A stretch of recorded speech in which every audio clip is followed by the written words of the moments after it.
गुरु शिष्य परंपरा में आइए। परम पूज्य राधानाथ स्वामी महाराज, एसी भक्ति वेदांत स्वामी प्रभुपाद, भक्ति सिद्धांत सरस्वती, गौर किशोर, भक्ति विनोद, बलदेव जगन्नाथ, विश्वनाथ, नरोत्तम, कृष्णदास, रघुनाथ जीव, रूप स्वरूप सनातन, श्री चैतन्य महाप्रभु, ईश्वरपुरी, नित्यानंद अद्वैत, माधवेंद्रपुरी, लक्ष्मीपति, व्यासतीर्थ, ब्रह्मण्य तीर्थ, पुरुषोत्तम, जय धर्म, राजेंद्र, विद्यानिधि, दयानिधि, ज्ञान सिंधु, जय तीर्थ, अक्षोभ्य, माधव, नृहरि, पद्मनाभ, मध्व, व्यास, नारद, ब्रह्मा, श्री कृष्ण। हरे कृष्ण। आप सब लोग का स्वागत है। हम स्टडी कर रहे हैं श्री ईशोपनिषद और आज हम देखेंगे मंत्र नंबर 13। तो जिस तरह से मंत्र नंबर 10, 9, 10, 11 एक सीरीज था विद्या और अविद्या का, उसी तरह से मंत्र नंबर 12, 13 और 14, ये 3 मंत्र और एक सीरीज है। इन तीनों मंत्र में वही चीज बताई जाएगी, रिवॉल्विंग अराउंड विद्या एंड अविद्या, लेकिन थोड़े अलग स्टाइल से। तो अगर आप देखेंगे इन श्लोक की शुरुआत 12 नंबर की,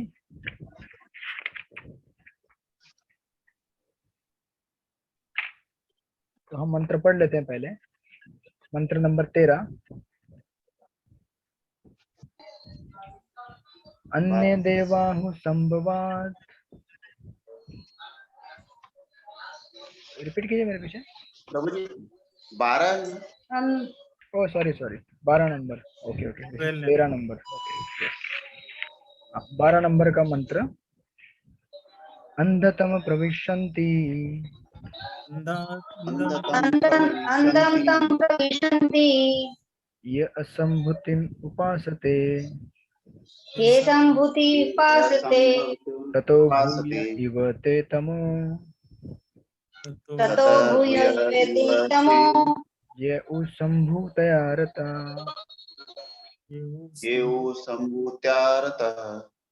ओके, इसका अनुवाद पढ़िए।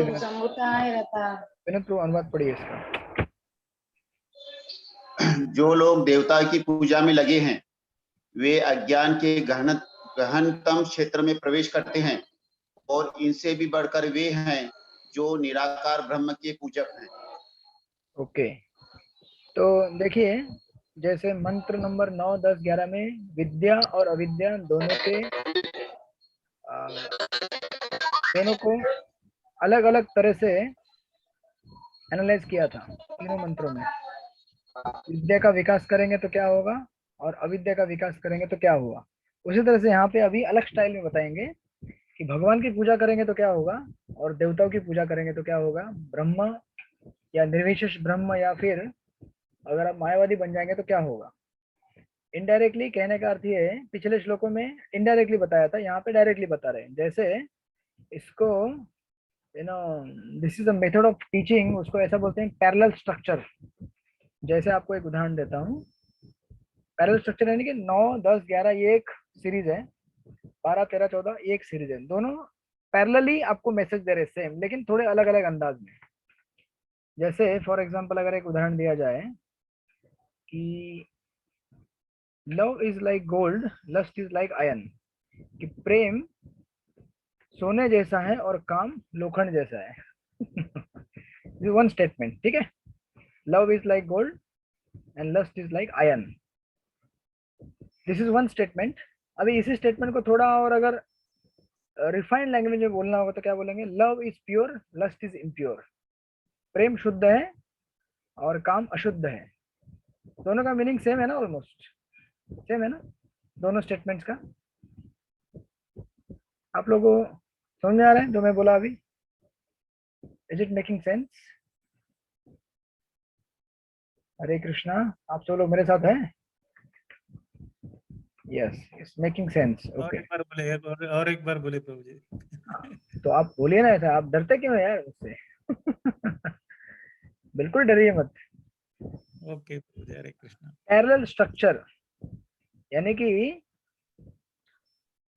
दो उदाहरण देके आपको समझाने का कोशिश करते हैं, दो उदाहरण देके या दो प्रकार से तुलना करके, लेकिन दोनों तुलनाएं ऑलमोस्ट सेम है। एग्जांपल जैसे प्रेम सोने के जैसा है, सोना, गोल्ड। प्रेम जो होता है ना, शुद्ध प्रेम, वो कैसा है? गोल्ड के जैसा है। और जो काम है, यानी कि भौतिक इच्छाएं हैं, वो क्या है? लोखंड के जैसे। लोखंड और सोना दोनों में अंतर है ना बहुत। हमारे घर में बहुत सारा किलो लोखंड रहेगा, लेकिन कुछ ग्राम सोना रहेगा। क्योंकि सोना शुद्ध होता है, इसलिए महंगा होता है, और सोने के गहने बनते हैं। लोखंड के आपको अभी तो लोखंड के गहने बनते हैं, वो अलग बात है, लेकिन हमारे घर में बहुत सारी जगह पे लोखंड है, बराबर ना, आयन। तो ये एक तरीका है बताने का, सोना और लोखंड के बीच का अंतर, उससे समझा रहे हैं प्रेम और काम के बीच का अंतर। ये एक उदाहरण है। दूसरा उदाहरण, अगर आपको इसी बात को अगर दूसरे अंदाज में बोलना होगा तो आप बोलेंगे प्रेम शुद्ध होता है और काम अशुद्ध होता है। दोनों सेम मीनिंग कन्वे कर रहे हैं, राइट? दोनों उदाहरण आपको सेम मीनिंग बता रहे हैं, लेकिन किसी किसी को पहला उदाहरण अच्छा लगेगा, किसी को दूसरा लगेगा अच्छा। हाँ, प्रेम शुद्ध होता है क्योंकि उसमें स्वार्थ की भावना नहीं होती है, निस्वार्थ भावना होती है। और जो काम होता है वो अशुद्ध होता है क्योंकि उसमें स्वार्थ की भावना होती है। सिर्फ मुझे मेरा बेनिफिट होना चाहिए, मेरा काम होना चाहिए, मुझे चीजें मिलनी चाहिए, राइट? इसलिए वो अशुद्ध माना जाता है। तो इसको बोलते हैं पैरेलल स्ट्रक्चर। तो उसी तरह से मंत्र नंबर 9, 10, 11, इसमें हमें ये समझाने का कोशिश किया गया कि विद्या का विकास करने से क्या मिलेगा और अविद्या का विकास करने से क्या मिलेगा। उसी तरह से अभी ये श्लोक 12, 13, 14 इन 3 श्लोकों में बताएंगे कि भगवान की पूजा करने से क्या प्राप्त होता है, भगवान श्री विष्णु या श्री कृष्ण की, और देवताओं की पूजा करने से क्या प्राप्त होता है, या निर्विशेष ब्रह्म की पूजा करने से क्या प्राप्त होता है। तो ऑफकोर्स आप लोगों को पहले से ज्ञात है कि क्या प्राप्त होता है, बट आपको ये यहाँ पे एनालाइज करके देंगे। तो अभी देखिए ये मंत्र number 12, now coming to the mantra number 12। इस मंत्र में 2 ही पॉइंट है खाली, क्योंकि 2 ही मुद्दों के बारे में चर्चा की गई है, देवताओं के उपासक और निर्विशेष ब्रह्म के उपासक। ये 2 ही सेक्शन यहाँ पे मिलेंगे आपको। तो अगर आप देखेंगे परपोर्ट में, तो पहला जो पैराग्राफ है एकदम शुरू का, उसके ऊपर टाइटल दीजिए देवी देवता के उपासक। दिस इज पॉइंट नंबर 1, देवी देवता के उपासक।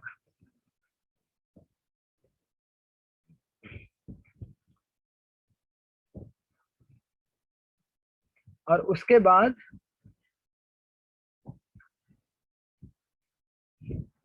अगर आप आगे आगे जाएंगे, पेज नंबर 71, 72, 73, 74, 74 पेज में आपको दूसरा पैराग्राफ मिलेगा। उसमें लिखा हुआ है जीवन की समस्याएं मात्र चंद्रमा या उसके ऊपर या नीचे की किसी दूसरे ग्रह पर जाने से हल होने वाली नहीं है। मिला ये पैराग्राफ को?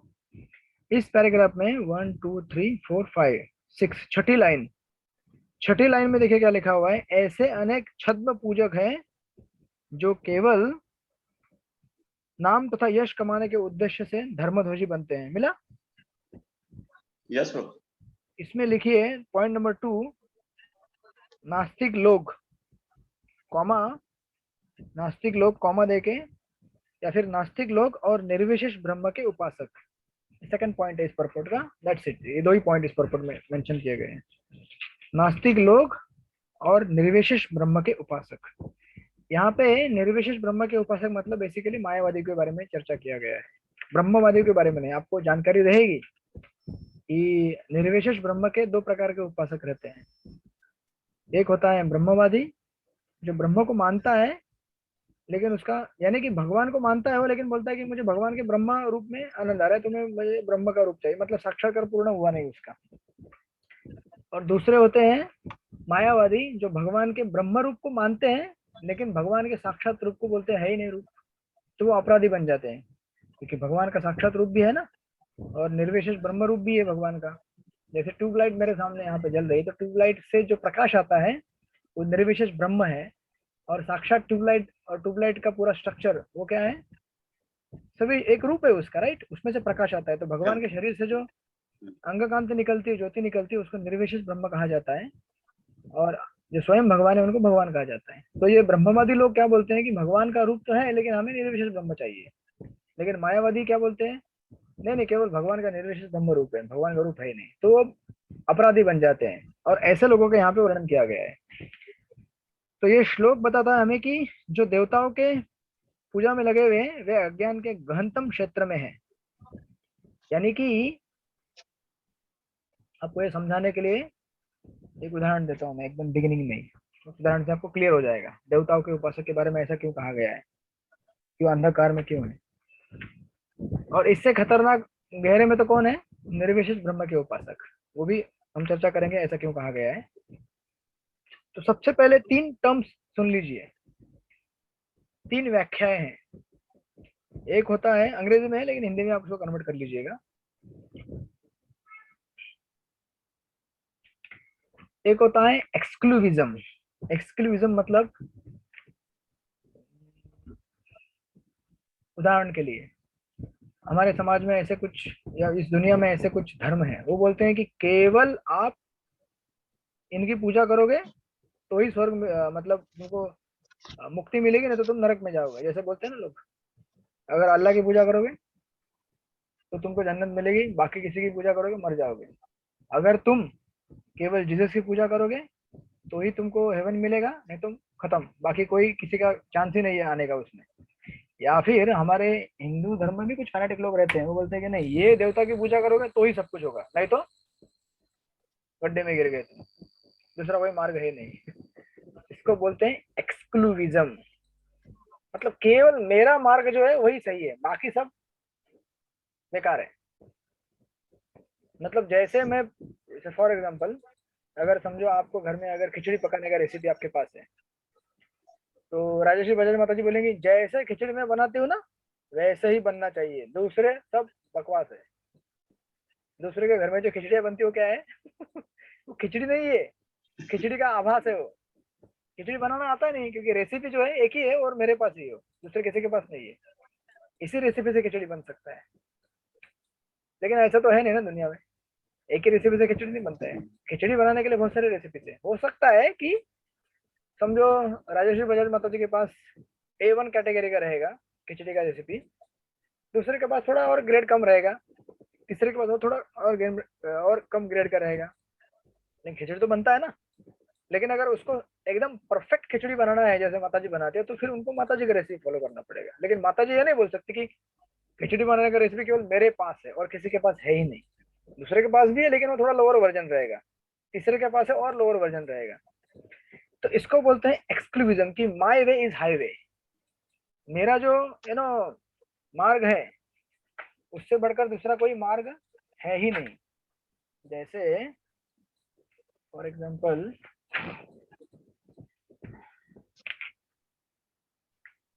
just to give an little more elaborate example, जैसे और एक उदाहरण दे रहा हूँ आपको।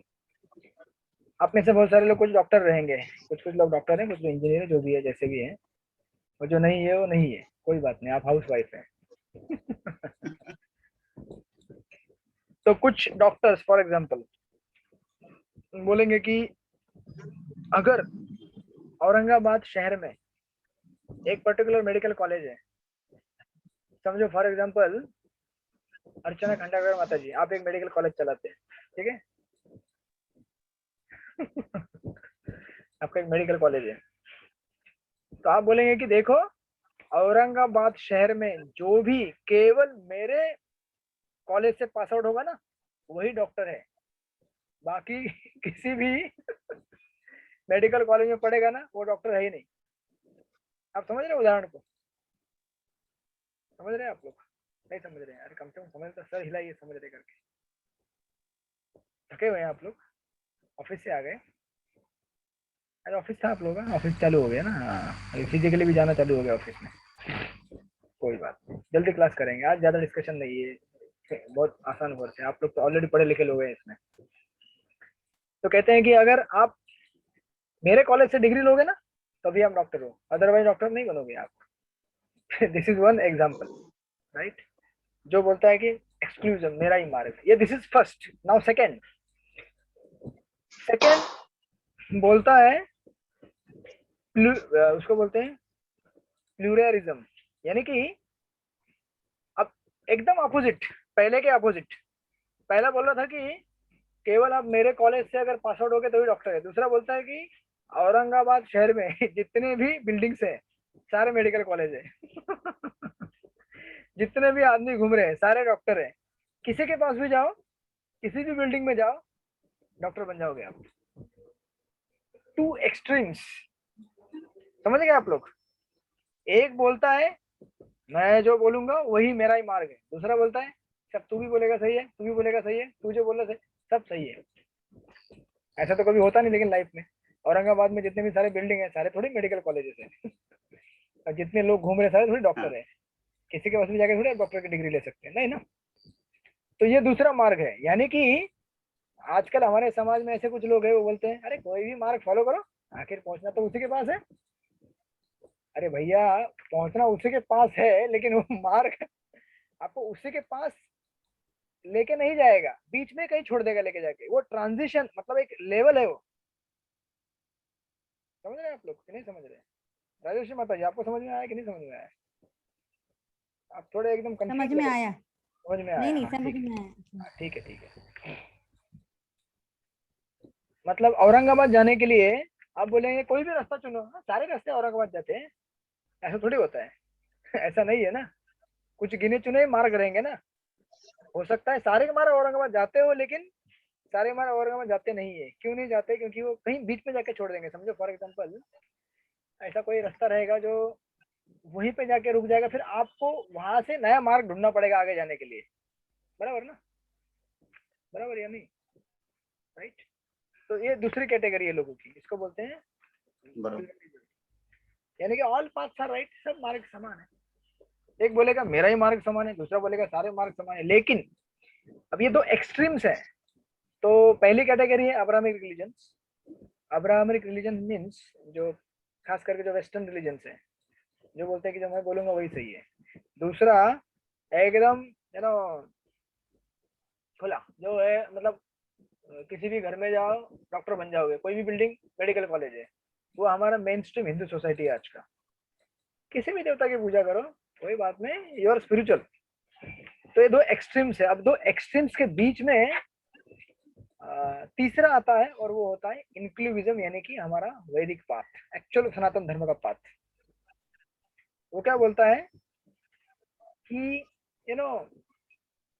भगवान के पास जाने के लिए एक ही मार्ग है। कौन सा मार्ग है? हरे कृष्णा कृष्णा कृष्णा हरे हरे, हरे राम राम राम हरे हरे। भगवान के पास जाने का एक ही रास्ता है, महामंत्र यानी कि भक्ति। श्रवणम कीर्तनम विष्णु स्मरणम अर्चनम वंदनम दास्यम सख्यम आत्मनिवेदनम। तो इसमें आप एक श्लोक पढ़ेंगे, श्रवणम कीर्तनम विष्णु स्मरणम बोला है। विष्णु शब्द बहुत महत्वपूर्ण है। विष्णु विष्णु स्मरण यानी कि विष्णु का स्मरण करना चाहिए भगवत धाम की प्राप्ति करने के लिए।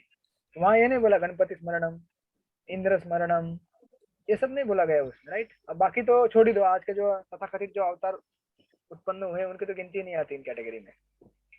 तो भगवान के पास जाने के लिए एक ही मार्ग है, लेकिन उस मार्ग में अलग अलग लेवल्स हैं। जैसे आप अगर 1000 मीटर का जो रेस करते हैं ना, कभी रिले ऐसा दौड़ लगाते हैं, मैराथन होते हैं, उसमें लेवल होते हैं ना, लेवल 1, लेवल 2, लेवल 3। तो आपने लेवल 1 पार किया, फिर उसके बाद लेवल 2 करेंगे, 3, 4, 5, 6 ऐसे एक एक लेवल पार करेंगे। जैसे अगर पर्वत रहेगा, कोई किला रहेगा, उसके ऊपर चढ़ने के अनेक मार्ग हो सकते हैं, बराबर ना। लेकिन एक ऐसा मार्ग रहेगा जो स्ट्रेट जाता है वहां पे, और बाकी मार्ग उसको आके मिल जाते हैं, बराबर ना। तो इसीलिए जो तीसरा मैंने बताया आपको बीच का रास्ता, ना तो एकदम एक्सट्रीम कि मेरा ही मार्ग सब कुछ है, और दूसरा कि सब ठीक है, सब मतलब सारे मार्ग समान है। लेकिन ये बीच का जो बोल रहा है कि भगवान के पास जाने का एक ही रास्ता है, लेकिन उस रास्ते में अलग अलग लेवल्स हैं। जैसे भक्तिवंत ठाकुर बताते हैं, fear, duty, desire and love, ये 4 हेतु से हम भगवान की पूजा करते हैं। इसलिए देखिए, अगर आप शुरू में इस पर्पट को लेट्स बिगिन, अगर आप एकदम स्टार्ट करेंगे, पढ़ेंगे, प्रभुपाद लिख रहे संस्कृत शब्द का असंभूति उन व्यक्तियों का सूचक है जिनका स्वतंत्र अस्तित्व नहीं है, और संभूति तो पूर्ण पुरुषोत्तम भगवान है जो पूर्णतः स्वतंत्र है। तो असंभूति मतलब बेसिकली ऑल डेमिगॉड्स, जिनका स्वतंत्र अस्तित्व है ही नहीं, देवता सारे। और नीचे कोटेशन दे भगवदगीता का, नवे विदु सुरगण प्रभु न महर्षय अहम आदरी देवानाम महर्षि न तो सर्वश। भगवान कह रहे हैं कि न तो देवगण न महर्षि मेरी उत्पत्ति अथवा मृत्यु को जानते हैं, क्योंकि मैं देवताओं मुनियों का सभी प्रकार से उद्गम हूँ। तो जिसका मैं उद्गम हूँ उसको कौन जान सकता है? पुत्र पिता को थोड़ी जान सकता है। पिता पिता को अपने आप को ही जानता है, वो बच्चा नहीं जान सकता पिताजी को। अगर हाँ पिताजी बताएंगे बच्चे को तो जान सकता है, लेकिन उतना ही जितना पिताजी बताएंगे उतना ही, राइट। तो अगर आप इस पर्पट को जैसे अगर फर्स्ट करेंगे, आगे बढ़ेंगे पैराग्राफ नंबर 2 में, तो आपको ये बताया गया है कि जो हम भगवान को निर्विशेष निगेशन, बेसिकली ज्ञानी मार्ग में जो कहते हैं ना कि ये भगवान नहीं है, ये भगवान नहीं है, ये भगवान नहीं है, भगवान नहीं बोलते, बेसिकली ब्रह्म बोलते हैं वो लोग। जैसे कि जो 24 तत्व हैं इस पृथ्वी जल अग्नि आकाश वायु और सारे, तो ये नहीं है ब्रह्म, ये नहीं है ब्रह्म, ये नहीं है, ऐसा करते करते करते करते वो निर्विशेष ब्रह्म तक पहुंच जाते हैं। लेकिन आपको प्रभुपाद कह रहे हैं कि ईश्वर, अगर आप पढ़ेंगे 2nd पैराग्राफ का लास्ट का लाइन, तो कह रहे हैं कि ईश्वर के पास, ईश्वर के निर्विशेष स्टेज तक पहुंच सकता, परम का इस प्रकार विचार करने पर कोई अधिक से अधिक ईश्वर के निर्विशेष स्टेज तक पहुंच सकता है, जिसे ब्रह्म कहते हैं, लेकिन वो भगवान के व्यक्तित्व अर्थात पूर्ण पुरुषों भगवान तक नहीं पहुंच सकता। इसलिए कह रहे हैं कि ये जितने भी मुनि हैं, जितने भी देवता है, वो भगवान को नहीं जान सकते, क्योंकि ये सब ऑफकोर्स मुनि, आप मुनि में भी बहुत सारे कैटेगरीज हैं, कोई भगवान के भक्त रहेंगे, लेकिन खास करके यहाँ पे बताया निर्विशेष ब्रह्म को पूजने वाले। और प्रभुपाद आगे क्लैरिफिकेशन देते हैं पेज नंबर 71 का लास्ट पैराग्राफ कि निर्विशेष ब्रह्म भगवान का शरीर का क्या है? तेज है। और अगर आप पेज नंबर 72 में जाएंगे तो देखिए ऊपर ही लिखा है प्रभुपाद ने, लिखते हैं कि आश्रित देवता तथा महर्षि उन्हें गलती से एक शक्तिशाली देवता के रूप में मानते कि नहीं भगवान, और ब्रह्म ज्योति को परम सत्य मानते हैं, उसके आगे बढ़ ही नहीं सकते वो लोग। तो आपको प्रभुपाद ने पहले 2-3 पैराग्राफ में ये ब्रह्म मतलब इन अलग अलग लोगों के अलग अलग, हाँ यस बोलिए प्रभु जी नहीं, आप जो अभी लास्ट अभी जो बोले ना प्रभु जी, आपका नंबर, पेपर नंबर और हमारा नंबर में फर्क है, तो आप प्रॉपरली लाइन बोलिए, और डिफिकल्ट ज्यादा ढूंढने में, चैप्टर बड़ा नहीं है। अच्छा चलेगा, कोई बात नहीं। यहाँ पे लिखा हुआ है, मेरे यहाँ पे 72 है, आपके पास, आपके इधर भी उसके आसपास रहेगा। प्रॉपर लिख रहे हैं कि वो जो कोटेशन दिया है ना 7.20 to 23 भगवत गीता है, उसके ऊपर वाला पैराग्राफ, उसके ऊपर वाला पैराग्राफ, उसमें कह रहे हैं कि देखिए ऊपर वाले 2 लाइन लिखे हुए हैं कि आश्रित देवता तथा महर्षि उन्हें गलती से एक शक्तिशाली देवता के रूप में मानते हैं। तो देवता लोग डेमीगॉड्स या फिर डेमीगॉड वर्शिपर, भगवान को भी बोलते हैं कि ये भी वन ऑफ द डेमीगॉड है, ये भी एक देवता है सारे, जैसे विष्णु भी क्या है, बहुत सारे देवताओं में एक देवता है, उन्हें जानते कि परम भगवान है वो।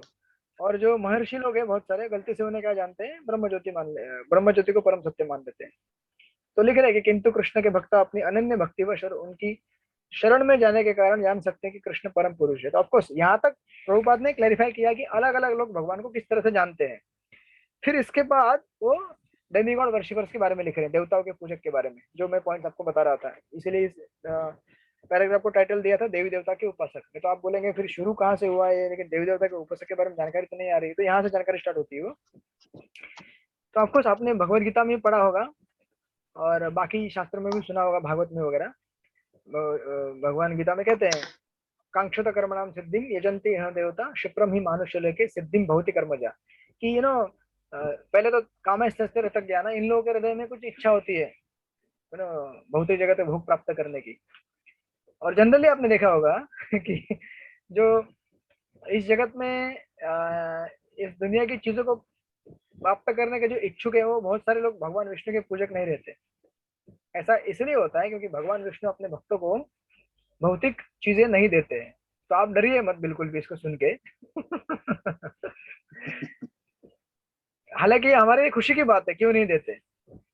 इसलिए मैंने, अगर गीता में जाएंगे तो सब सब्जेक्ट मैटर डिटेल में क्लैरिफाई हो जाएगा आपको, लेकिन जस्ट टू से हियर इन फ्यू वर्ड्स, भगवान क्या करते हैं, भगवान अपने भक्तों को दुख नहीं देना चाहते हैं। ठीक से सुन लीजिए। भगवान अपने भक्तों को दुख नहीं देना चाहते हैं, सुख देना चाहते हैं। ये वृत्रासुर कहते हैं छठे स्कंद में भागवत के, इंद्र से, जब इंद्र उनके वज्र से उनका गर्दन काटने के लिए आता है, तो उस समय समाधि में जाते हैं और फिर वो प्रेयर करते हैं भगवान से।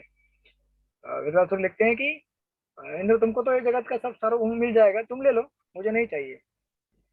भगवान विष्णु अपने भक्तों को कभी भी इस जगत के जो धर्मार्थ काम है, ये 3 प्रकार के धर्म, यानी कि साधारण धर्म, कर्मकांडीय धर्म, अर्थ और काम, ये सब चीजें नहीं देते। क्यों नहीं देते? क्योंकि भगवान चाहते हैं कि मेरे भक्त दुख में ना पड़े।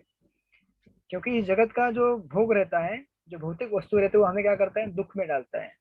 अब ये हर कोई नहीं समझ सकता, ये हम तब समझ सकते जब हम सत्वगुण में स्थित हो जाएंगे। इसलिए बहुत सारे लोग समझ नहीं पाते कि भगवान हमें जो चाहिए वो क्यों नहीं देते। अरे भैया, तुमको क्या पता उस चीज से तुमको कितना लाभ होगा, कितना नुकसान होगा। कभी भी माँ अपने बच्चे को, समझो बच्चे के पास अगर 5 रुपया रहेगा हाथ में, और अगर वो दुकान में जाएगा किसी दुकानदार के पास, तो बोलेगा दुकानदार को, भैया जरा वो 2 सिगरेट दो ना उधर से उठा के। दुकानदार क्या करेगा? दे देगा ना। उसको क्या मतलब है? उसको तो पैसे से मतलब है, बिजनेस होने से मतलब है। तो दुकानदार कभी, डेमिगॉड्स आर लाइक दुकानदार। डेमिगॉड्स, उनको कुछ मतलब नहीं होता है ज्यादा उनके पूजकों से। उनका हानि क्या होता है, लाभ क्या होता है, because they are duty bound first of all. उनको कुछ अगर किसी ने अगर कुछ यज्ञ अनुष्ठान किया उनके लिए, तो वो ऑब्लाइज रहते देने के लिए first of all. Second thing, they feel good, मेरी पूजा कर रहा है, ठीक है, तुझे जो चाहिए देता हूँ मैं वरदान, मेरा भी नाम होगा, तेरा भी नाम होगा। तो ऑफकोर्स हमें देवताओं का इस तरह से अपमान नहीं करना है, but this is just an understanding given in the scriptures की। और प्रभुपाद भगवत गीता में भी कहते हैं कि देखिए यहाँ पे कह रहे हैं काम, ये 7:20-23 में कह रहे हैं कि केवल बुद्धिहीन मोहग्रस्त मनुष्य जो इंद्रिय तृप्ति की प्रबल इच्छा से प्रभावित है, वे क्षणिक समस्याओं के अस्थायी, देखिए क्या लिखा है ठीक से, क्षणिक समस्या, समस्याएं क्या है? क्षणिक है, टेम्पररी है समस्या। क्षणिक समस्याओं से अस्थायी राहत मतलब समस्याएं क्षणिक है, और लेकिन उनकी राहत कैसी है? अस्थायी है, टेम्पररी रिलीफ। उसको प्राप्त करने के लिए देवता की पूजा करते हैं। हालांकि ये ऐसा पूजा करके उनका रिलीफ नहीं मिलता है, रिलीफ नहीं मिलता है आपको। जैसे फॉर एग्जांपल अगर कोई व्यक्ति, तो ऑफकोर्स ये नॉट टू डिनाई कि वैदिक शास्त्रों में ये सिस्टम दिया गया है, आपको जो चाहिए वो मांगिए आप देवताओं से और लीजिए। वो एक एक अलग अलग लेवल पे है, उसका स्टडी आपको योगा लैडर में आएगा। बट यहाँ पे just to give an example, जो मैं एग्जांपल आपको दे रहा था बच्चे का, तो देवता लोग उसको विचार नहीं करते हैं। इसीलिए उन लोगों को अल्पबुद्धि कहा जाता है, जो नहीं जानते कि देवता ये सब क्यों दे रहे हैं मेरे को। और अगर यही व्यक्ति अगर माँ के पास आएगा, अब आपको हमारे घर में सिगरेट नहीं रहेगा देने के लिए, लेकिन अगर पूछेगा माँ से कि मुझे 5 रुपए चाहिए, तो माँ ठीक से पूछेगी ना कि काय के लिए चाहिए तेरे को 5 रुपए, क्यों चाहिए बेटा? बच्चा बोलेगा ना नहीं माँ मुझे थोड़ा सिगरेट पीना है, तो माँ थोड़ी देगी, देगी क्या? नहीं देगी ना, क्योंकि माँ जानती है ना कि ये इससे क्या होने वाला है, उसको नुकसान होने वाला है, दुख होने वाला है। उसी तरह से बच्चा नहीं जान सकता, लेकिन भगवान जानते हैं, माँ जानती है कि हमें किस चीज से फायदा होगा, किस चीज से नुकसान होगा।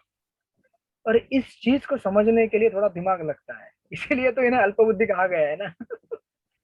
तद बहुत ही अल्प मेधसाम। नहीं तो आप बोलेंगे क्या प्रभु जी, हमें बुद्धि है बराबर, हम जानते हैं क्या हमें मांगना है क्या नहीं मांगना है। हम तो रोज मांगते हैं भगवान से, धर्म देही पुत्रम देही, ये देही वो देही, सब मांगते ही रहते हैं जिंदगी भर। हमको बड़ा मालूम है हमें क्या चाहिए, आपको मालूम नहीं है, आप वैरागी है। या वैरागी होने का प्रयास कर। आपको क्या पता घर में ये सामान लगता है, वो सामान लगता है, कभी ये प्रॉब्लम आती है, वो प्रॉब्लम आती है, हजारों समस्या होती है, आपको नहीं समझ में आएगा, बराबर ना? सही है कि नहीं विनोद प्रभु?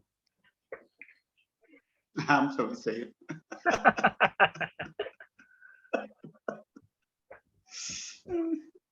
तो ऑफ कोर्स इसीलिए देखिए प्रभुपाद यहाँ पे लिख रहे हैं आगे, क्योंकि मनुष्य संसार से भौतिक रूप से बंधा है, अतएव उसे भौतिक बंधन से पूर्णतः मुक्त होना है, जिससे वह आध्यात्मिक धरातल पर स्थायी राहत प्राप्त कर सके। देखिए हम सबको हमारे प्रॉब्लम्स का परमानेंट सॉल्यूशन प्राप्त करना चाहिए, टेम्पररी नहीं। और ये बात निश्चित है कि जब हम भगवान के पास जाके भगवान से मांगे, तो भगवान नहीं देंगे क्या? हमको नहीं देंगे भगवान। अगर आपको जेन्युइनली उनकी सेवा के लिए चाहिए, या फिर आपके बेसिक मेंटेनेंस के लिए चाहिए, तो भगवान नहीं देंगे क्या आपको चीज? नहीं देंगे। हाँ हीरामन पाटिल प्रभु, नहीं देंगे क्या भगवान आपको? अगर आपको कुछ चाहिए देंगे तो प्रभु जी। नहीं, फिर देंगे ना देवताओं के प्रभु। पास क्या जाने की जरूरत है? बराबर तो फिर देवताओं के पास जाने की क्या जरूरत है? नहीं जरूरत है ना, राइट। इसका मतलब ये नहीं है बिल्कुल कि देवताओं का अपमान करना है, बराबर है। ठीक है ना। तो अगर हम किसी शॉपकीपर से कुछ अगर चीज नहीं लेंगे तो हम थोड़ी उसको अपमान करने की जरूरत है, नहीं ना। वो दुकान उसका है, वहीं पे रहने दो उसको, उसको रिस्पेक्ट दो, निकल जाओ वहां से। इनफैक्ट एनओडी में कहा गया है जो 64 भक्ति के जो अंग होते हैं ना, टोटल नियम, उसमें वन ऑफ द नियम है कि देवताओं का कभी भी अपमान नहीं करना है। अगर कभी आप देवताओं के मंदिर के पास से गुजरे ना तो उनको प्रणाम करना है, क्योंकि वो क्या है, भगवान विष्णु के सेवक है, राइट। तो देखिए इस एग्जाम्पल को और समझाने के लिए एक बाइबल में एक स्टोरी आती है, प्रोडिगल सन, क्रिश्चियनिटी में। वो बताते हैं कि एक राजा रहता है, उसका पुत्र रहता है एक, और वो बच्चा क्या करता है, एक दिन राजा का और बच्चे का यानी पिता पुत्र का बहुत झगड़ा हो जाता है। होता ना हमारा भी झगड़ा कभी कभी, तो बच्चे क्या बोलते हैं, बस हो गया, तुम्हारा नहीं चाहिए, मैं अभी बड़ा हो गया हूँ, मैं खुद अपने पैरों पर खड़ा हो सकता हूँ, तुम्हारा लो ये घर, तुम्हारी ये चाबी, तुम्हारा संपत्ति नहीं चाहिए, मैं जा रहा हूँ। तो पिताजी बोलते हैं, अरे बेटा कहाँ जा रहे हैं, रुक जा, छोटी छोटी बातों पे झगड़ा नहीं करते। नहीं नहीं नहीं नहीं, मुझे नहीं रहना है, तो निकल जाता है घर से, बराबर। तो अभी घर से निकल गया तो क्या करेगा, कहीं जाएगा, अभी नौकरी ढूंढेगा। तो उसमें बताते हैं कि एक जगह जाता है वहां पे, तो उसको नौकरी मिलता है। जो सुअर रहते हैं ना पिग्स, उनको चराने का, पालने का, उसको सेवा मिलता है, एक जगह पे नौकरी मिलती है। और उधर का जो मालिक रहता है बोलता है, इनको ठीक है, ठीक ठीक से खाना खिलाना, और जो बचेगा वो तुम खा लेना। मतलब जो राजा था, राजा का पुत्र था, अभी क्या हो गया, उसकी दशा हो जाती थी। इसी तरह से हम लोग क्या करते हैं, भगवान के साथ झगड़ा करते हैं। हम बोलते हैं मुझे आपका स्थान चाहिए, मैं आपके जैसा बनना चाहता हूँ। अरे बेटा नहीं बन सको तू मेरे जैसा, तू जीव है, मैं भगवान हूँ। तू मेरी सेवा कर तो तेरे सेवा में ही तू भगवान बनेगा, और अगर इतना बड़ा भगवान बनेगा कि मुझे भी कंट्रोल कर लेगा। वृंदावन में यशोदा मैया कृष्ण को कंट्रोल करती है, राइट। सारे गोप बालक कृष्ण को कंट्रोल करते हैं। अगर आपने भागवत का दशम स्कंद पढ़ा होगा, जीव गोस्वामी एक कमेंट्री में बताते हैं कि जब भगवान ने चाणूर मुष्टिक को मारा, उसके बाद गोप बालक रेसलिंग एरिना में उतर गए, बोले अभी हम कुश्ती करेंगे कृष्ण के साथ, और उस कुश्ती में कृष्ण हार गए।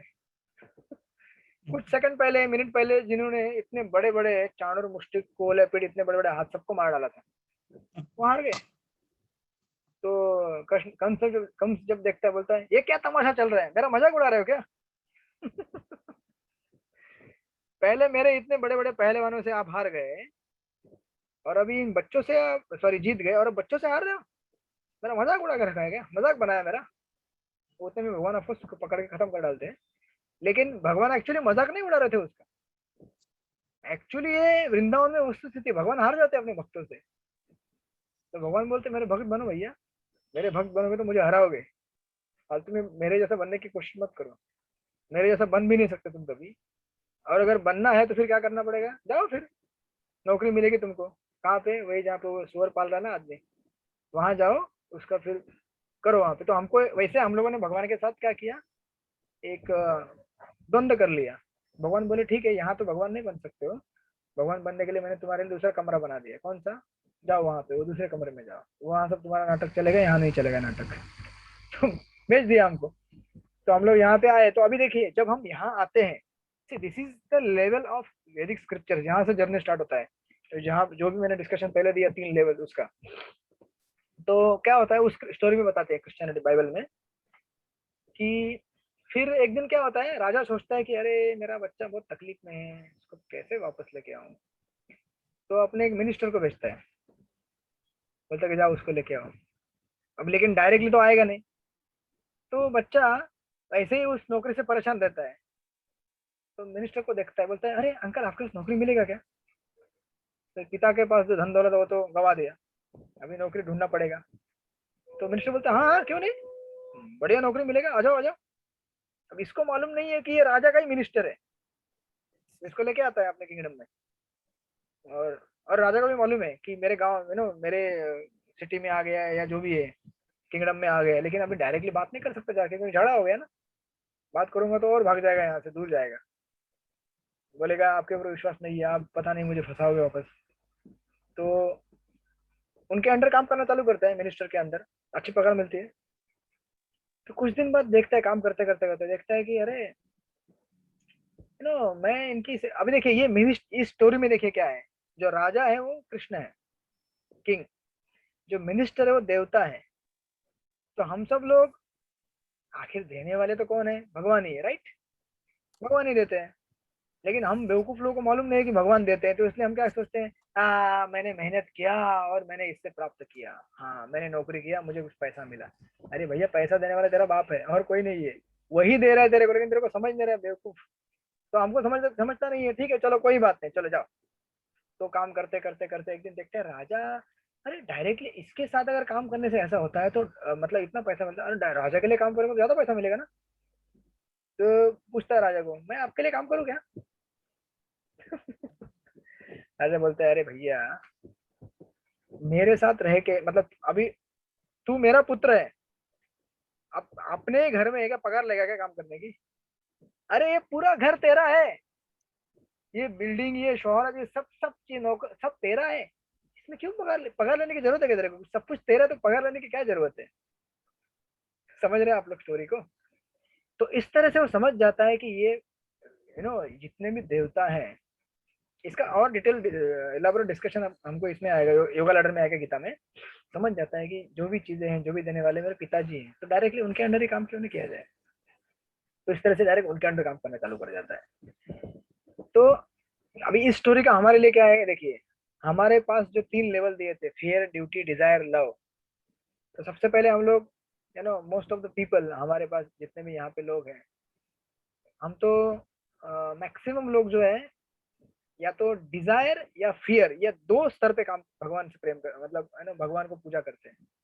हमें डर लगता है, अरे ऐसा नहीं करूंगा तो ऐसा हो जाएगा, ऐसा नहीं करूंगा तो ऐसा हो जाएगा। तो आपको भक्तों का डर अलग होता है कि मैं भगवान की पूजा नहीं करूंगा तो माया में गिर जाऊंगा, लेकिन अभक्तों का डर अलग रहता है, अरे मैं इसकी पूजा नहीं करूंगा ना तो मेरा अपशकुन हो जाएगा, मेरे घर में ये हो जाएगा वो हो जाएगा वगैरह वगैरह वॉटेवर।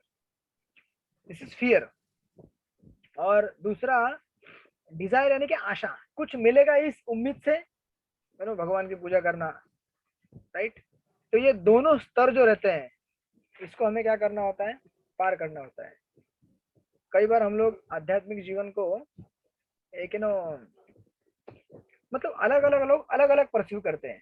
कुछ लोग सोचते हैं कि शॉक ऑब्जर है, जैसे गाड़ी में रहता है ना शॉक ऑब्जर, अगर गड्ढे में गिर गया तो शॉक ऑब्जर उसको क्या करेगा, एब्जॉर्ब करके बचाएगा। ऐसे हम सोचते हैं कि आध्यात्मिक जीवन होना चाहिए, लाइफ में कुछ गड़बड़ हुआ ना तो फिर थोड़ा रिलैक्स होता है ना इससे, आई मीन कुछ तकलीफ आएगी तो ये हमको होल्ड करेगा, बचाएगा।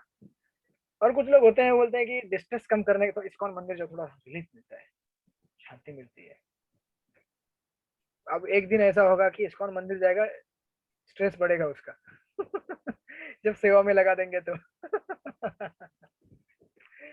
इसीलिए अगर सही सही से ठीक से नहीं जाना है कि हम स्पिरिचुअलिटी में क्यों आए हैं, तो हमको तकलीफ हो सकती है बाद में। ये सब सुपरफिशियल रीजंस के लिए आप आते हैं, हम आते हैं तो चलेगा, कोई बात नहीं, लेकिन ग्रेजुअली हमें समझना चाहिए कि हम इस्कॉन मंदिर क्यों आए हैं या फिर भगवान की पूजा क्यों चालू की है, क्योंकि हमको भगवान चाहिए, that's it, there is no other reason.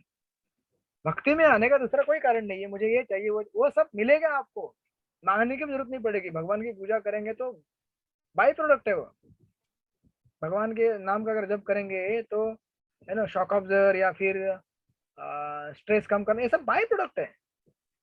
अरे भगवान का केवल नामाभास से हमें क्या मिलता है, मैंने बताया था आपको लास्ट टाइम, क्या मिलता है, मुक्ति मिलता है, ब्रह्म का स्तर प्राप्त हो, ब्रह्मन मिलता है, ब्रह्म ज्योति का स्तर। तो फिर ये सब तो उसके सामने कुछ भी नहीं है, राइट। इसलिए देखिए हमें, अगर आप आगे बढ़ेंगे तो प्रभुपाद कह रहे हैं कि हमें स्थायी सॉल्यूशन प्राप्त करना चाहिए, टेम्परेरी नहीं। ये सब टेम्परेरी सॉल्यूशन, आज इक्के दुक्के देवताओं के पास जाओगे, इसके पास जाओगे, शक्तिशाली आदमी के पास जाओगे, ठीक है जाओ कोई बात नहीं, लेकिन ये ध्यान रखो कि इससे मिलने वाले जो रिजल्ट्स हैं, सॉल्यूशन से, वो टेम्परेरी है, परमानेंट नहीं है, लाइफ लॉन्ग रहने वाले नहीं है वो सॉल्यूशन। इसलिए हम जब कई बार जब भगवान से प्रार्थना करते हैं तो ये नेचुरल है भक्तों के लिए कि जब हम कष्ट में रहेंगे, संकट में रहेंगे, तो भगवान से प्रेयर करते हैं।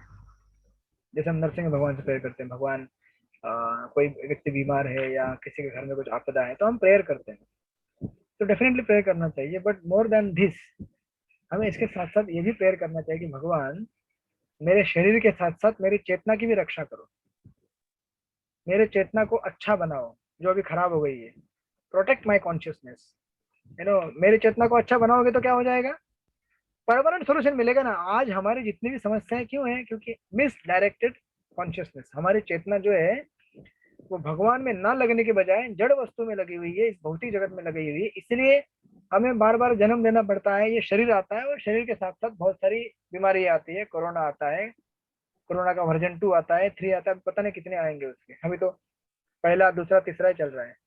ये तो केवल कोरोना है, ऐसे हजार, कभी तूफान आता है, कभी फ्लड आता है, कभी ये आता है, कितने समस्याएं हैं शरीर लेने के बाद। तो क्यों ना इसको जड़ से मिटाया जाए। जड़ से कैसे मिटाएंगे आप इसको, हरे कृष्ण कृष्ण कृष्ण हरे हरे, हरे राम राम राम हरे हरे।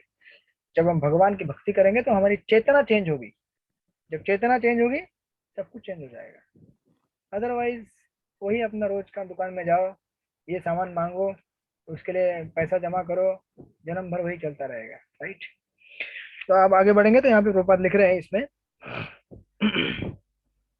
पेज नंबर 73 में कह रहे हैं कि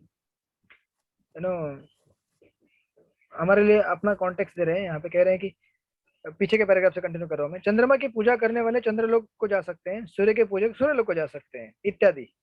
अब आधुनिक विज्ञानी जन अब रॉकेटों की सहायता से चंद्रमा तक पहुंचने का साहस कर रहे हैं, लेकिन यह कोई नया प्रयास नहीं है, पहले भी लोग जाते थे चंद्रमा में, सूर्य ग्रह पर। मनुष्य अपनी उन्नत चेतना से स्वभावतः बाह्य अंतरिक्ष में यात्रा करने और अन्य ग्रहों में पहुंचने की प्रवृत्ति रखता है, राइट। जैसे आप अगर देवता की पूजा करेंगे तो चंद्रलोक पहुंच सकते हैं, सूर्यलोक पहुंच सकते हैं, इंद्रलोक पहुंच सकते हैं, राइट, जो कि गीता में कहा गया है। यंति देव व्रतान देवान पितृ यंति पितृव्रतान, जिसकी पूजा करोगे वहां चले जाओगे। वैदिक शास्त्रों में कहा गया है कि मनुष्य इन 3 साधनों में से किसी एक के द्वारा अन्य ग्रह तक पहुंच सकता है, लेकिन सर्वसामान्य विधि उस देव की पूजा करना है जो उस ग्रह पर विशेष का अधिष्ठाता देव, लाइक, ठीक है। लेकिन प्रभुपाद आगे लिखते हैं कि किंतु इस भौतिक ब्रह्मांड में सारे ग्रह क्षणभंगुर निवास स्थल है, टेम्पररी है। जैसे समंदर के किनारे आप जाएंगे, बच्चे खेलते हैं ना, या फिर समझो आप कभी पिकनिक के लिए जाएंगे तो टेम्पररी टेंट बनाते हैं, राइट। कभी जाते हैं आप लोग पिकनिक को, नहीं जाते हैं? बचपन में स्कूल में कभी गए हैं स्काउट गाइड, एनएसएस वाले कैंप में या एनसीसी वाले कैंप में नहीं गए कभी? गए गए आप राजेश्री माता जी? नहीं प्रभु जी, हम लोग इसमें एनसीसी सब नहीं था, बस पता है। स्काउट गाइड में स्काउट गाइड नहीं था? नहीं एमसीसी नहीं था? महाराष्ट्र छात्र सेना? नहीं। जयश्री माता जी कुछ कह रही थी।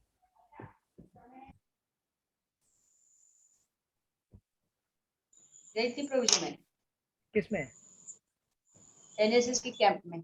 अच्छा, तो आपको समाज सेवा करवाया होगा, झाड़ू पोछा करवाया होगा जंगल के गांव के आउटस्कर्ट में, तो वहां पे रहने के लिए देते हैं, टेंट बनाते हैं, उस टेंट में फिर कुकिंग भी होता है, कुछ लोग का कुकिंग सेवा होता है, बर्तन, बहुत आनंद होता है। लेकिन ये सब हम क्या करते हैं, फिर 3 दिन के बाद डिसमेंटल करके आ जाते हैं, राइट।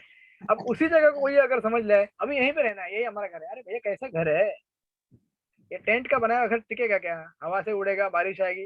परमानेंट घर चाहिए ना, बिल्डिंग पक्का जिसमें आप बैठे हुए हैं, तो पक्का घर बनाना चाहिए। पक्का घर यहाँ पे नहीं बनता है, पक्का घर ऊपर बनता है आध्यात्मिक जगत में।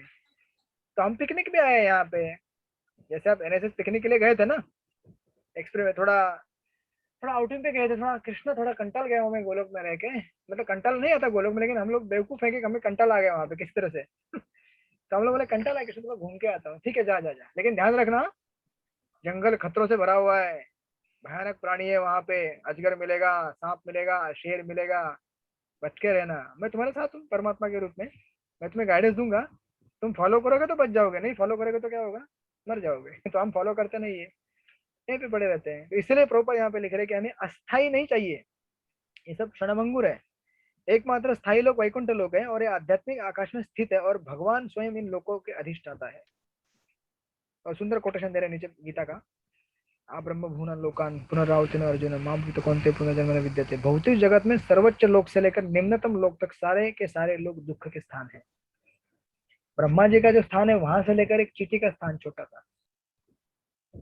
हरे नामक अष्टकम में बताते हैं कि ब्रह्मा जी से लेकर घास के तिनके तक ये सब क्या है? माया है। माया इन द सेंस कि इसमें से कोई भी चीज हमें सुख नहीं दे सकती है, ये सब भ्रम है हमारे लिए, केवल इसमें से सुख मिलेगा। तो ऑफकोर्स इसी चीज को आगे बढ़ाते हुए प्रभुपाद यहाँ पे लिख रहे हैं कि ईशोपनिषद पुस्तक इंगित करती है कि जो मनुष्य देवताओं की पूजा करता है तथा उनके भौतिक ग्रह को प्राप्त कर लेता है, वो हमें ब्रह्मांड के सर्वाधिक अंधकार में भाग में रह रहा है। राइट, बराबर ना? इसलिए देखिए श्लोक का बिगिनिंग क्या है कि जो लोग देवताओं की पूजा में लगे हैं वे अज्ञान के घनतम क्षेत्र में प्रवेश करते हैं। यानी कि आप क्या कर रहे हैं बेसिकली, चंद्रलोक में जाए या सूर्य, कहीं भी जाए आप, एक भौतिक जगत का अंधकार का कोना है वो। राइट, इसीलिए प्रभुपाद आगे पूरे इस विश्व के ब्रह्मांड का एनालिसिस दे रहे हैं कि ये जैसे नारियल का पानी रहता है ना, नारियल के अंदर आधा पानी भरा रहता है, वैसे ये भौतिक जगत है, आधा पानी भरा हुआ है और ऊपर से पूरा ढका हुआ है कवरिंग से। तो इसलिए यहाँ पे चंद्र चाहिए, सूर्य चाहिए, मतलब लाइट चाहिए, नहीं तो फिर अंधेरा आता है वहां पे। तो वो सब विवरण दे, आप पढ़िएगा उसमें। अब going to the next point, अभी ये जो है इम्पर्सनलिज्म का, तो जैसे श्लोक में कहा गया कि कि जो देवताओं के उपासक है वो अंधकार में जा रहे हैं, लेकिन ब्रह्म निर्विशेष ब्रह्म के उपासक तो उससे भी खतरनाक गहरे में जा रहे हैं, अंधकार में जा रहे हैं।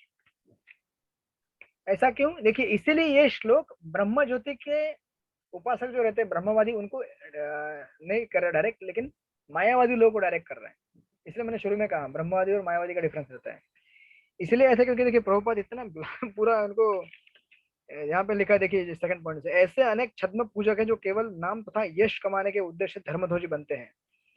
ऐसे छद्म धर्मध्वजी इस ब्रह्मांड से निकलकर वैकुंठ लोक में नहीं जाना चाहते। वे ईश्वर पूजा के छद्मावेश में इस भौतिक जगत में अपनी स्थिति पूर्ववत बनाए रखना चाहते हैं। देखिए अभी ये छद्मावेश यानी कि डुप्लीकेट रिलीजनिस्ट, मतलब सो कॉल्ड धार्मिक पीपल।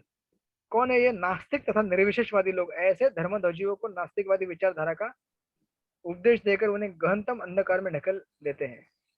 देखिए क्या कह रहे हैं प्रभुपाद, देखिए दो कैटेगरी यहाँ पे, नास्तिक लोग और मायावादी लोग। नास्तिक तो नास्तिक है डेफिनेटली, नास्तिक पूर्ण पुरुषोत्तम भगवान के अस्तित्व को सीधे सीधे नकारता है, बराबर। और निर्विशेषवादी परमेश्वर के निराकार पक्ष पर बल देकर ऐसे नास्तिकों के आधार देता है, उनको प्रोत्साहन देता है। समझ रहे आप लोग? एक्चुअली मायावादी लोग जो बोलते हैं कि भगवान का हाथ नहीं, पैर नहीं, ये नहीं, वो नहीं, भगवान का धाम नहीं, वो भी क्या है? नास्तिक ही है ना, नास्तिक ही है ना वो लोग। तो फिर ये नास्तिक क्या करते हैं? दूसरे जो पक्का नास्तिक है ना, उनको सपोर्ट करते हैं। हाँ हाँ, सही है सही है, भगवान है नहीं, है नहीं। राइट, इस तरह से ये क्या कर रहे हैं? भगवान के अस्तित्व को नकार रहे हैं। जबकि प्रभुपाद लिख रहे हैं कि ईश्वर कृष्ण पहले कहा गया है कि भगवान वे किसी से भी अधिक तेज दौड़ सकते हैं। अगर वो दौड़ सकते हैं मतलब वो व्यक्ति है ना, उनके हाथ है तभी तो दौड़ते हैं ना वो, अदरवाइज क्यों दौड़ेंगे? वो हाथ पांव है, सब कुछ है, इसलिए दौड़ते हैं ना वो। तो इसलिए प्रभुपाद नीचे के पैराग्राफ में लिख रहे, देखिए, अज्ञानी छद्म धर्मध्वजी एवं तथाकथित अवतारों का निर्माण करने वाले जो वैदिक आदर्शों का प्रत्यक्ष उल्लंघन करते हुए ब्रह्मांड के सर्वाधिक अंधकार में भाग में प्रवेश करने के लिए पात्र हैं, क्योंकि वे अपने अनुयायियों को पथभ्रष्ट करते हैं। और आपको अगर आप गीता में देखेंगे तो गीता में भगवान लिखते हैं 16वें अध्याय में कि ऐसे लोगों को मैं जन्म जन्म आसुरी योनियों में डालता हूँ। क्यों? क्योंकि ये लोग क्या है? अपराधी है मेरे, जो भगवान का अपराध करते हैं, जो भगवान को नहीं मानते हैं। खास करके मायावादी लोगों के लिए हिंट कर रहा है ये श्लोक। अब देखिए प्रभुपाद लिखते हैं उसी लाइन परपट में, अगर आप नीचे जाएंगे, लिखते हैं कि ये निर्विशेषवादी सामान्यतया मूर्ख लोगों के मध्य अपने आप को ईश्वर का अवतार घोषित करते हैं। राइट, अब देखिए किसी देवताओं की पूजा करना एक बात है, लेकिन अपने आप को भगवान बताना ये उससे डेंजरस है ना। आप सब लोग मेरे साथ हैं कि चले गए इस ब्रह्मांड के बाहर? है ना इधर ही।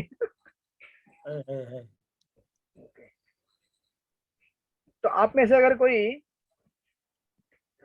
नरेंद्र मोदी जी की अगर सेवा करेगा मिनिस्टर बन के, या उनके मिनिस्टर की सेवा करेगा, तो ठीक है, लेकिन कोई बोलेगा मैं नरेंद्र मोदी हूँ, पागल है ना वो। पागल है कि नहीं? तो उसी तरह से ये जो है लोग, मतलब देवताओं से भी गिरे हुए खतरनाक बेकार लोग हैं निर्विशेष मायावादी लोग। ब्रह्मवादी नहीं बोल रहा हूँ मैं, मायावादी बोल रहा हूँ, क्योंकि ये खुद को भगवान बोलते हैं। अरे भाई भगवान हूँ, तू भी भगवान है, तू ठीक से अगर अध्यात्म करेगा ना तो मुक्त होके तू भी भगवान बनेगा। अरे ऐसे कैसे भगवान बनेगा यार। तो इसलिए प्रभुपाद लिख रहे हैं कि यदि ऐसे निर्विशेष, हाँ लिख रहे हैं प्रभुपाद आगे, क्योंकि ठीक है, यदि ऐसे मूर्ख निर्विशेषवादियों के हाथ तनिक भी ज्ञान लग जाता है तो वह ज्ञान उनके हाथों में अज्ञान की अपेक्षा अधिक घातक रहता है। ऐसे निर्विशेषवादी शास्त्रों द्वारा बताई गई विधि से देवताओं की पूजा भी नहीं करते। अरे कम से कम डेमिगॉड वर्शिपर तो अच्छे हैं, क्योंकि उनके पास मौका है आगे बढ़ने का, क्योंकि वो मानते हैं कि चलो भाई, उनको ज्ञान नहीं है पूरा पूरा विष्णु के बारे में, वो समझ रहे हैं कि ठीक है देवताओं की पूजा कर रहे हैं, लेकिन देवताओं की पूजा करते करते आपने देखा होगा जब गणेश पंडाल लगता है, अभी आएगा आपका गणेश चतुर्दशी, बराबर कोरोना अभी थोड़ा कम हो गया है तो आपके पंडाल लगेंगे और फिल्म के गाने बजेंगे, बराबर। तो आपने देखा होगा गणेश पंडाल में या फिर गणेश जी की जब भी पूजा होती है तो वहां पे एक शालिग्राम शिला भी रहता है, राइट। पहले भगवान को भोग लगता है और फिर बाद में, ये विधि है, अगर कोई फॉलो कर रहा होगा तो, नहीं करे तो अलग बात है, वो मालूम नहीं रहेगा तो शालिग्राम को पहले ऑफरिंग होता है, फिर बाद में बाकी वहां पे जो गणेश उनको ऑफरिंग जाता है। तो ये ऐसा इसीलिए क्योंकि ये शास्त्रों में बताया गया एक बहुत बड़ा भगवान का कंपैशन है। जैसे कुछ मार्ग बोलते हैं कि मेरा ही मार्ग सही है, कुछ बोलते हैं सब मार्ग समान है, भगवान बोलते हैं अरे भैया सब मार्ग समान नहीं है और ना ही एक मार्ग ही सब कुछ है, बल्कि यहाँ पे मेरे तरफ आने के लिए बहुत सारे लेवल है। तो ठीक है, तुम मेरे डायरेक्ट पूजा नहीं करना चाहते कोई बात नहीं, लेकिन तुम क्या करो, इन देवताओं की पूजा करो। इन देवताओं की पूजा करते करते जब शुद्ध हो जाएगा वो, उसका शास्त्र में विश्वास आएगा, और शास्त्रों में कई बार विष्णु का उल्लेख आता है, विष्णु का वर्णन आता है। जैसे देखिए आप करते हैं ना वो लास्ट में हरे राम राम राम हरे हरे करते हैं ना गणपति के आरती के लास्ट में, क्यों करते हैं ऐसे, विधान क्यों दिया है शास्त्र में? क्योंकि शास्त्रों को भी पता है कि कैसे इनको धीरे धीरे धीरे धीरे ऊपर लेके आना। डायरेक्ट नहीं आना चाहते ना तो समझा बुझा के, ठीक है चलो मिठाई खाओ, ये खाओ, गोली खाओ, चॉकलेट खाओ, ठीक है आ जा पढ़ाई कर, बच्चों को समझाते हैं ना हम लोग। बच्चे ऐसे डायरेक्ट आता नहीं बच्चा, तो ये गोली दी जाती है हमको, मिठाई दी जाती है, देवताओं की पूजा, यहाँ से ये मिलेगा वो मिलेगा वगैरह वगैरह वगैरह, मिलता है डेफिनेटली, लेकिन वो टेम्पररी है। तो धीरे धीरे उसको मालूम पड़ता है कि अरे इनका तो मालिक तो अलग ही है कोई। तो इसलिए देवताओं के पूजाओं को, देवताओं के जो पूजेगा उनको मौका है एक आगे बढ़ने का, लेकिन जो मायावादी है उनको कोई मौका नहीं, क्योंकि उन्होंने पहले ही घोषित कर दिया कि हम ही देवता है, हम ही भगवान है। अब कोई बोलेगा कि मैं सबसे बड़ा हूँ, मैं पढ़ा लिखा हूँ, तो उसको कौन पढ़ाने जाएगा? कोई बोलेगा मैं नहीं जानता हूँ, मैं पढ़ा लिखा नहीं, उसको पढ़ा सकते हैं ना, राइट। तो ये यहाँ पे एक तुलना की गई है कि इसलिए प्रभुपाद लिख रहे हैं कि शास्त्रों में कतिपय परिस्थितियों के अंतर्गत देवताओं की पूजा करने की संस्तुतियां है, लेकिन उसके साथ साथ ये शास्त्र भी यह कहते हैं कि सामान्यतः ऐसे करने की कोई आवश्यकता नहीं है। जैसे गीता कहती है, गीता में भी कहा गया है, भागवत में भी कहा गया है, ये देवताओं की पूजा करोगे ये मिलेगा, उसकी पूजा करोगे वो मिलेगा, लेकिन जरूरत नहीं है उनकी, भगवान की पूजा करो सब प्राप्त हो जाएगा। इसलिए देखिए क्या लिख रहे हैं यहाँ पे, पेज नंबर 76 लास्ट का no second last third last paragraph है, सेकंड लास्ट पैराग्राफ है, उसका last line, third last line, चूंकि यह सारा भौतिक ब्रह्मांड ही स्थायी नहीं है, अतः इस भौतिक अस्तित्व के अंधकार में जो कुछ भी उपलब्ध होता है वह भी नश्वर होता है, कोई भी परमानेंट नहीं है। टेम्पररी जगह से जो मिलेगा वो टेम्पररी रहेगा। इसलिए आपको प्रभुपाद ने आगे जाके लास्ट पैराग्राफ में बताया है कि फिर भगवान के पास जाने का कौन सा मार्ग है और वो क्या है, आप पढ़िएगा, आप पढ़ेंगे तो आपको मालूम पड़ जाएगा। और ऐसे शास्त्रों में कई उदाहरण है जिससे हमें मालूम पड़ता है कि जो देवताओं के उपासक थे ना धीरे धीरे भगवान के भक्त बन गए। चलिए बताइए ऐसे कोई एग्जांपल, जो पहले डेमिगॉड वर्शिपर थे बाद में विष्णु के वर्शिपर हो गए, कोई भी उदाहरण बताइए आपको जो भी याद आता है कहीं से। भागवत में कई वैसे उदाहरण है या चैतन्य चरितमृत में है, आपने कहीं सुने हैं, कोई भी उदाहरण याद आ रहा है किसी को, जो पहले देवता के उपासक थे बाद में भगवान विष्णु के उपासक बन गए?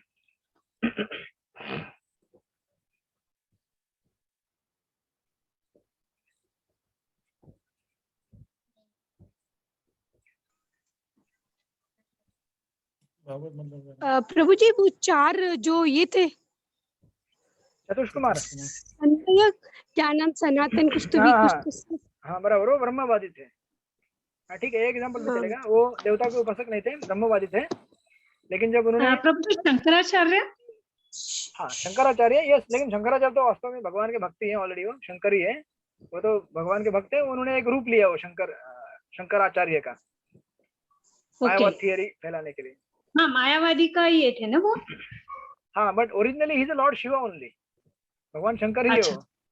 तो उन्होंने ओके केवल कलयुग में अवतार लिया एक ब्राह्मण के रूप में, यू नो, क्योंकि उस समय जब बौद्ध धर्म ऊपर आ रहा था तो बौद्ध धर्म को यू नो डिस्ट्रैक्ट करने के लिए उन्होंने, देखिए बहुत बड़ा फिलोसॉफी है हाँ जस्ट हाँ से इन हाँ 2-3 लाइंस।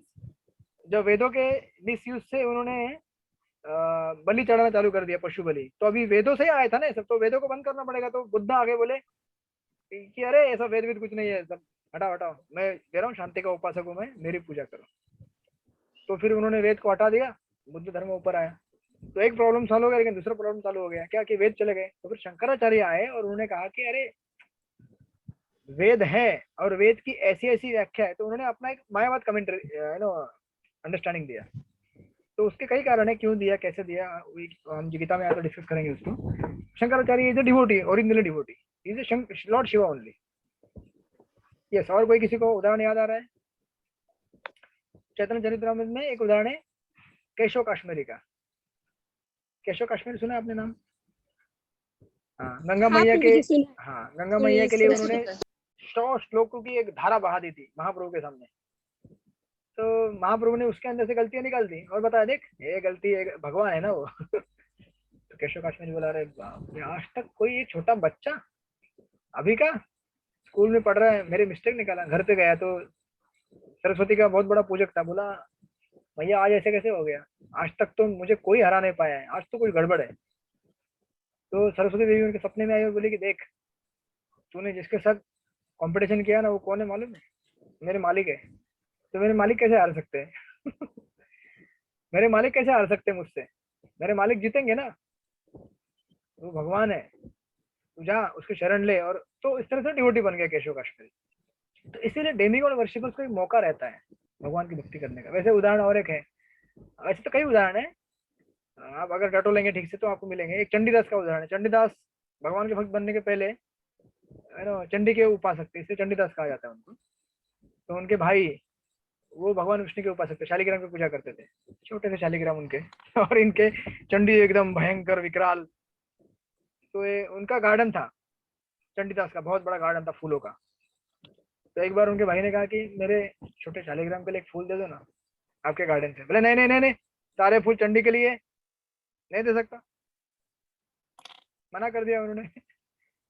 लेकिन कुछ तो हो गया कि उनको एक फूल मिला, किसको, इसको उनके भाई को, चंडीदास के गार्डन से एक फूल मिला छोटा सा, उन्होंने शालिग्राम को ऑफर किया। तो उस एक फूल की वजह से, मतलब अब चंडीदास के गार्डन से था ना वो, तो फूल जब भगवान विष्णु को ऑफर हुआ तो उनसे उनको सुकृति प्राप्त हुई और उनका ऑफर, लंबी स्टोरी, उनका वहां से उनका स्पिरिचुअल जर्नी चालू हुआ। तो ऐसा भी होता है अज्ञात में करने वाली सेवा। हमने कभी, अब देखिए कितने सारे मार्केट में फूल बेचने वाले लोग हैं, हमारे दादर पे बड़ा मार्केट है, हमारे ब्रह्मचारी लोग सुबह सुबह जाते हैं भगवान का फूल लेने के लिए। तो वहाँ अनेक प्रकार के फूल लेने के लिए लोग आते हैं, कोई गणपति का पूजक है, कोई शंकर का है, कोई दुर्गा का है, सब फूल लेके जाते हैं। उसमें भगवान विष्णु के लिए भी फूल आते हैं वहां से। तो जो बेचने वाला रहेगा उसको स्वीकृति मिलेगी ना, राइट। तो ऐसे कई उदाहरण है जिससे आप समझ सकते हैं कि यू नो ये एक प्रोग्रेशन है भगवान की भक्ति में आगे बढ़ने का, डेमिगॉड वर्शिप। इसलिए देखिए, और अगर इसकी कल्पना करेंगे तो प्रभुपाद ने एक बार प्रभुपाद को पूछा था कि डेमिगॉड वर्शिपर अच्छे हैं कि यू नो जो भगवान सॉरी जीसस या फिर अब्राहम रिलीजन में जो भक्त हैं क्रिश्चियन या उसके, वो परफेक्ट है, कौन परफेक्ट है? तो प्रभुपाद बोले कि डेमिगॉड वर्शिपर इससे बेटर है। क्यों? क्योंकि कम से कम वैदिक यू नो जो कंपाउंड है, घर है, उसके दायरे में आ जाते हैं, उनके पास फास्ट प्रोग्रेस करने का मौका है। और जो अब्राहम रिलीजन में, उनको ये जानने के लिए कि ठीक है भगवान को मानते हैं वो, लेकिन भगवान है कौन, भगवान द्विभुज मुरलीधारी श्री कृष्ण है, विष्णु है, उनके अवतार, ये सब जानकारी उनको नहीं है। क्योंकि जीसस ने जितना बताया उतना ही बताया, ज्यादा नहीं बताया है। और जीसस तो कुछ स्वयं, आपने देखा होगा उनकी अगर जर्नी देखेंगे तो स्वयं जगन्नाथपुरी में आए थे वो, आपने पढ़ा होगा कई बार, भगवान से उनका प्रत्यक्ष मुलाकात है, भगवान की भक्ति हो, लेकिन उन्होंने उतना ही बताया जितना उस समय के लोग जान सकते थे भगवान के बारे में। तो इस तरह से ये जो दो कैटेगरी के लोग हैं, देवताओं के पूजक और मायावादी लोग, इनमें से देवताओं के पूजक तो अंधकार में घूम ही रहे, उससे खतरनाक है मायावादी लोग, उनके पास तो मौका ही नहीं है, क्योंकि वो लोग प्रभु लोगों को जी, भ्रम। हाँ यस माता जी। जो ब्रह्म ज्योति है, ब्रह्म ज्योति को मानने वाले जो लोग है वो और मायावादी, ये अलग अलग है या एक ही है, मतलब एक ही देखिए, कैटेगरी के है? नहीं नहीं, दो, देखिए ब्रह्म ज्योति को मानने वाले दो प्रकार के लोग होते हैं। एक को कहते हैं ब्रह्मवादी, दूसरे को कहते हैं मायावादी। ब्रह्मवादी वो भगवान के पर्सनल रूप को भी जानते हैं और ब्रह्म को भी जानते हैं, समझ में आया आप लोगों को? लेकिन वो हाँ, बोलते हैं कि हमें ब्रह्म रूप अच्छा लग रहा है, because of not having association of the devotees, उनके पास भक्त का संग नहीं रहता, तो ठीक ठीक से भगवान के साक्षात रूप को समझ नहीं पाते वो लोग, तो सोचते हैं कि ब्रह्म रूप ही मतलब पूर्ण है, लेकिन उसके आगे भी है ना भगवान का रूप, तो उनको हाँ, परफेक्ट रियलाइजेशन नहीं हुआ है, आधा ही हुआ है साक्षात्कार। तो ये लोग भगवान के प्रत्यक्ष रूप का अपमान नहीं करते, वो नहीं बोलते कि भगवान को हाथ नहीं पैर नहीं, ये नहीं वो नहीं, ये ब्रह्मवादी कहलाए जाते हैं। जैसे कि भागवत में चतुष कुमार थे, ब्रह्मवादी थे। हाँ, सुखदेव गोस्वामी भी पहले ब्रह्मवादी थे, लेकिन जब इनका संबंध, जैसे सुखदेव गोस्वामी ने परीक्षित अपने पिताजी व्यासदेव से श्रीमद् भागवत सुनी, तो उनको भगवान की भक्ति के और भगवान के बारे में जानकारी मिली, तो भक्त बन गए। ऑफकोर्स वो तो नित्य सिद्ध है, राधा रानी के पेट पैरेट है वो आध्यात्मिक जगत में शुक, लेकिन यहाँ पे लीला के मार्फत दिखा रहे हो ऐसा, तो इसको ब्रह्मवादी कहते हैं। और जो मायावादी रहते हैं वो क्या करते हैं, भगवान के जो पर्सनल रूप है उसको पूरा तरह नकार देते हैं, बोलते हैं कि भगवान का हाथ नहीं पैर नहीं ये नहीं वो नहीं, और ये जो ब्रह्म है ना यही सब कुछ है, इस ब्रह्म में से अभी भगवान ने अवतार लिया है साक्षात रूप का, और वापस वापस जाके ब्रह्म में लीन हो जाएगा, और हम सबको उसमें जाके लीन होना है, उसको मायावादी बोलते हैं। बेसिकली वो बोलता है कि भगवान माया है, मैं भी माया हूँ, सब कुछ माया है कुछ अस्तित्व में नहीं, केवल ब्रह्म ही है सब कुछ, उसको मायावादी बोलते हैं। तो ये अपराधी रहते हैं, तो उनका वर्णन यहाँ पे हुआ है इस श्लोक में, ठीक है। ठीक है। हाँ, okay, thank you so much. तो हम लोग यहीं पे विश्राम करेंगे, अभी ये हमारा आज श्लोक नंबर 13 हुआ, तो अभी आप लोगों के 12 हुआ, तो आप लोगों के क्वेश्चन पेपर अभी थोड़ा चेक करते हैं। Are you ready? सबके पास है answer paper? Yes Prabhu, yes Prabhu. कौन से मंत्र पे हुआ था एग्जाम? मंत्र नंबर 8 और 9। यस, अच्छा 9 पे हो गया है, 8 और 9 पे हो गया है। पक्का? नहीं नहीं, हाँ, 7 एक और मिनट 8, प्रभु, 7 7 और हुआ 8 है। भी हुआ है। 7 और 8 प्रभु जी। हाँ 9 10 11 आपको करना है, 12 13 14 फिर करेंगे इसलिए। ओके ओके, तो पहला प्रश्न क्या है, पढ़िए।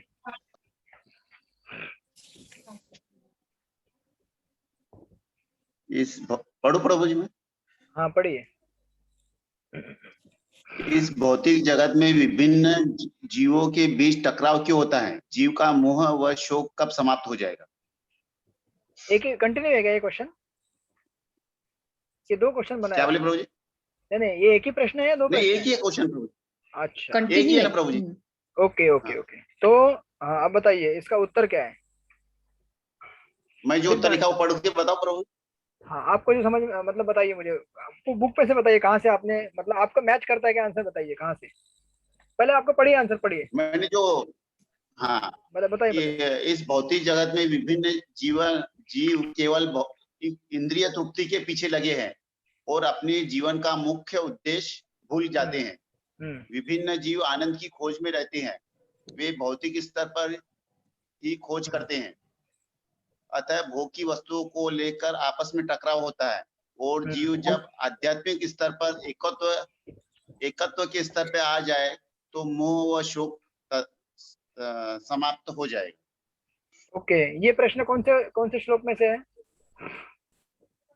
मंत्र 7, ये 7 में से। 7 मंत्र 7 में से है। ओके, अभी इस आंसर को मिलता जुलता आंसर सबका है कि अलग है? प्रभु जी मेरा अलग है, लेकिन मैंने परीक्षा नहीं दी। अच्छा ठीक है, आपने नहीं दिया था। अच्छा आपने दिया ही नहीं था ना? हाँ ठीक है कोई बात नहीं। हाँ, दिया ही नहीं। बाकी लोगों का आंसर इसके साथ मैच हो रहा है क्या? हाँ सबको हो रहा है? प्रभु जी।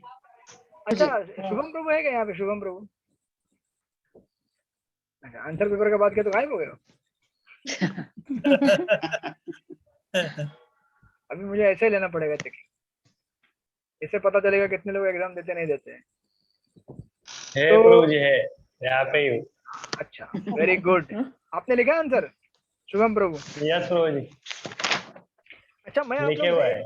हाँ एक और चीज पूछना चाहता हूँ कि आप जब ये आंसर लिखते हैं तो आप लोगों को बुक में आंसर मिलता है या नहीं मिलता है? मुझे मिलता है। मिल रहा है प्रभु जी। नहीं मिल जाता है। मतलब ऐसा तकलीफ नहीं होता ना कि अरे कौन नहीं। कहाँ पैराग्राफ, क्योंकि क्या है नहीं। जब मैं गीता में जाऊंगा तो आप लोगों को पैराग्राफ वाइज आंसर दूंगा आपको। यहाँ मैंने पैराग्राफ वाइज आंसर नहीं दे रहा हूँ। मैं गीता में जब आंसर देता हूँ आपको क्वेश्चन के तो बताता हूँ ये श्लोक में पैराग्राफ नंबर 1 में लाइन नंबर 1 2 3 इतना डिटेल में आंसर दूंगा आपको। लेकिन यहाँ पे नहीं दिया है मैंने। समझता था कि छोटे छोटे श्लोक है तो इन श्लोकों में कहीं ना कहीं ऐसे एक परपट में आपको आंसर मिल जाएगा, राइट? ओके, तो दिस इज फर्स्ट। कितने क्वेश्चन दिए थे? 2 क्वेश्चन दिए थे ना?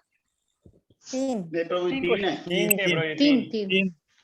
तीन दिए थे। ओके, शुभम प्रभु आंसर बराबर है? यस प्रभु जी। ये आंसर आपने क्या आंसर लिखा है जरा बताइए। मेरा इंग्लिश में। हाँ चलिए पढ़िए इंग्लिश में, यहाँ पे सब इंग्लिश पढ़ने वाले लोग हैं। एक मिनट प्रभु जी। हाँ, यस।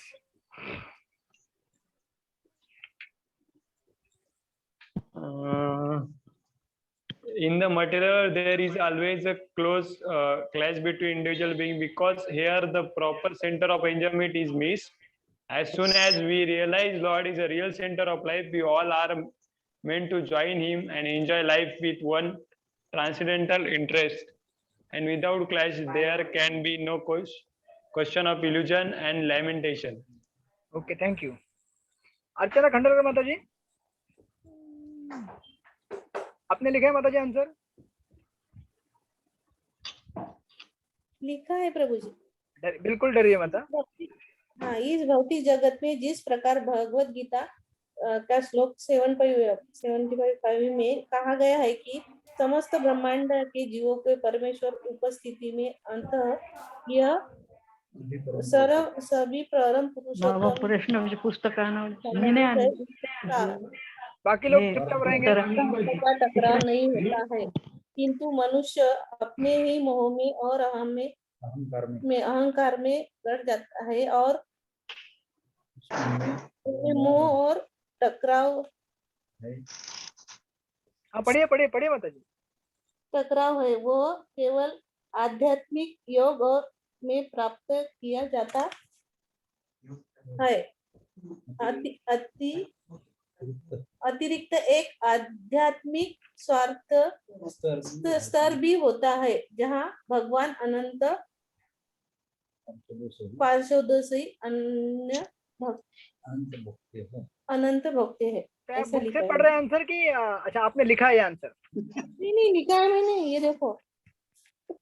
नहीं। बुक खाली बेचती हूँ मैं, पढ़ती नहीं हूँ। ओके, मेरे यहाँ पे पेज नंबर 39 है इस क्वेश्चन का आंसर। आपके पास भी ये रहेगा? आप है ना प्रभु जी, एक रिक्वेस्ट है, आप है ना हमारे पास जो आपने बुक भेजे है ना उसमें की एक बुक लीजिए ना प्रभु जी। पेज मैच ही नहीं होता ना। अच्छा, मेरा पेज मैच नहीं होता है? यही तो बुक है ना आपके पास भी? नहीं, बहुत फर्क पड़ता है प्रभु जी। अच्छा, हाँ यही है बुक प्रभु जी, पर हमारे पेज के और आपका बहुत पेज अलग नंबर है। प्रभु जी हमारे पेज पे ये आंसर 35 पेज नंबर पर है। इतना पीछे है? हाँ, वो कुछ थोड़ा बारीक अक्षर में है प्रभु जी, तो ये थोड़ा इसका थोड़ा बारीक अक्षर में है अभी नया वाला। बीबीडी ने बचत किया लगता है नया बुक। हाँ। लोग ज्यादा दाम नहीं देते बुक का। चलो कोई बात नहीं, हम लोग मैच कर लेंगे। हरे कृष्ण प्रभु जी, मेरे बुक में तो है ही नहीं मंत्र 1 2 3। क्या? फिर मैं दूसरा बुक ली। 3 मंत्र है नहीं? हाँ, 3 मंत्र है ही नहीं। ठीक है, तीसरा बुक ले लिया ना आपने? हाँ ठीक है, उसमें है ना? ठीक है ठीक है। तो बेसिकली मेरे कहने का अर्थ था कि ये आंसर होना चाहिए मेन। देखिए, प्रभुपाद के परपोर्ट के कुछ लाइंस एज इट इज नहीं आए तो भी उसके कुछ अंश आने चाहिए वहां पे। जैसे प्रभु यहाँ पे अगर मैं पढ़ूंगा इस जगत में विभिन्न जीवों के बीच निरंतर टकराव होता रहता है क्योंकि यहाँ पर भोग का उपयुक्त केंद्र उपेक्षित है।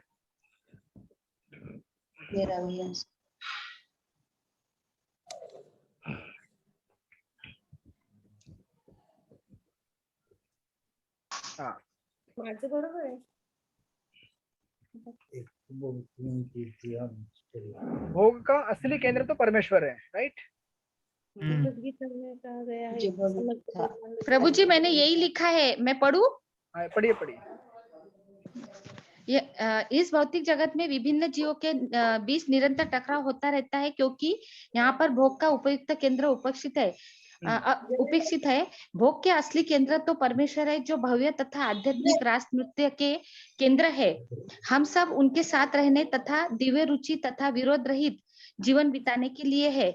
आध्यात्मिक रुचि का यह उच्चतम स्तर है और जो ही कोई एकत्व के इस पूर्ण रूप को पा लेता है तो ही मोह या शोक का कोई प्रश्न ही नहीं रह जाता। तो आपने एज इट इज लिखा है, देख के लिखा है कि देख के? प्रभु जी बुक में से देख के लिखा था प्रभु जी, नहीं मैं बाद में लर्न किया प्रभु जी।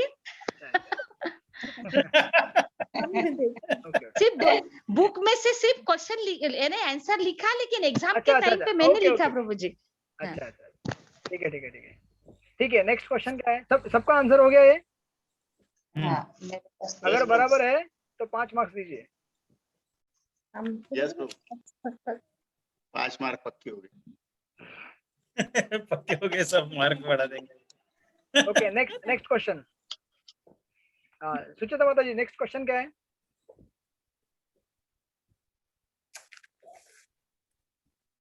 शिरू का पाठवड 1 मिनिट।